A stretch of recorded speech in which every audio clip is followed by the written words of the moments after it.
NEET தேர்வை நம்பி சுமார் 22 லட்சம் மாணவர்கள் இருக்காங்க மருத்துவ ஆசையோடு. அது மட்டும் இல்லாமல் ஏற்கனவே அவங்க எழுதின எக்ஸாம் ரத்து பண்ணிட்டாங்க, கொஸ்டின் பேப்பர் லீக்குன்னு. இப்போ மறுபடியும் 4 எழுத போகிறாங்க. ஸோ இந்த நீட் தேர்வை நடத்தக்கூடிய அந்த அமைப்பானது, அதாவது நீட் தேர்வில் முறைகேடுகள் மற்றும் குளறுபடிகளை தடுக்க தேசிய தேர்வு முகமை இவங்க சார்பில் நாடு தழுவிய மாதிரி பயிற்சி நடத்தப்பட்டு வருகிறது. நாளை மறுதேர்வு நடைபெற உள்ள நிலையில் தேர்வு மையங்கள் அனைத்தும் 3 அடுக்கு பாதுகாப்பு கட்டுப்பாட்டுக்குள் கொண்டு வரப்பட்டிருக்கும் காட்சிகளை நாம் தற்பொழுது பார்த்து கொண்டிருக்கிறோம். ஃப்ளாலஸ் எக்ஸிக்யூஷன் இருக்கணும் அப்படிங்கிறதுக்காக இதை பண்ணியிருக்காங்க.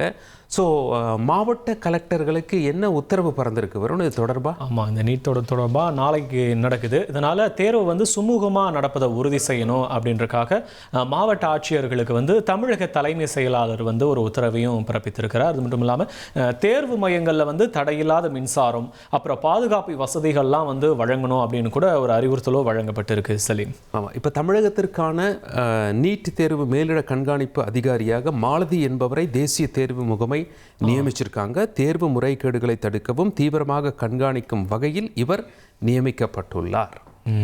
இப்படியாக விஷயங்கள் இருக்க நீட் தேர்வை ரத்து செய்யணும் அப்படின்னு அதற்கு எதிர்ப்பு தெரிவித்து ஆளுநர் மாளிகையை முற்றுகையிட்டு போராட்டமும் நடந்திருக்கு. என்னன்னா நீட் தேர்வை ரத்து செய்யணும் அப்படின்னு தான் வலியுறுத்தியிருக்காங்க. யாருன்னு பார்க்கும்போது இந்திய மாணவர் சங்கத்தினர் தான் கிண்டியில் இருக்கக்கூடிய ஆளுநர் மாளிகையை முற்றுகையிட்டு போராட்டத்தில் ஈடுபட்டிருக்காங்க. அது மட்டும் இல்லாமல் இந்த நீட் தேர்வு குளறுபடிக்கு பொறுப்பேற்று மத்திய அமைச்சர் தர்மேந்திர பிரதான் தன்னுடைய பதவியை விலகணும் அப்படின்னு வலியுறுத்தி போராட்டத்தில் ஈடுபட்ட அந்த மாணவர் சங்கத்தினர் வலியுறுத்தி கண்டன முழக்கங்கள்லாம் கூட எழுப்பியிருந்தாங்க. அந்த காட்சிகளை பார்த்துலாம், போராட்ட காட்சிகளை பார்ப்போம்.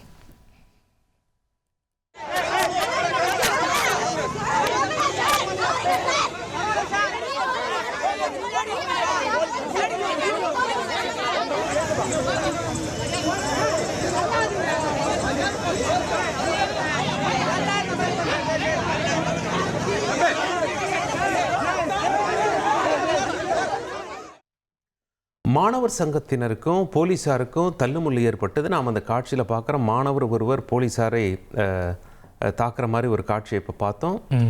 சம்பந்தப்பட்ட போலீஸ் மருத்துவ சிகிச்சைக்காக மருத்துவமனையில் அனுமதிக்கப்பட்டிருக்காங்க. ஓகே,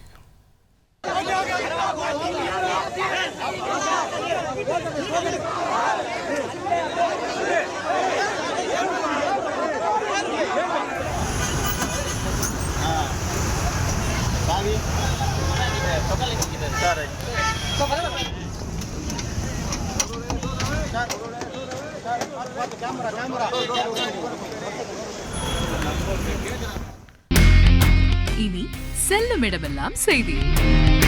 தந்தை டிவியின் வாட்ஸ்அப் சேனலை ஃபாலோ பண்ணினா செல்ல இருக்கும் இடமெல்லாம் செய்தி. இதோ QR கோட் இப்பவே ஸ்கேன் பண்ணுங்க, ஃபாலோ பண்ணுங்க.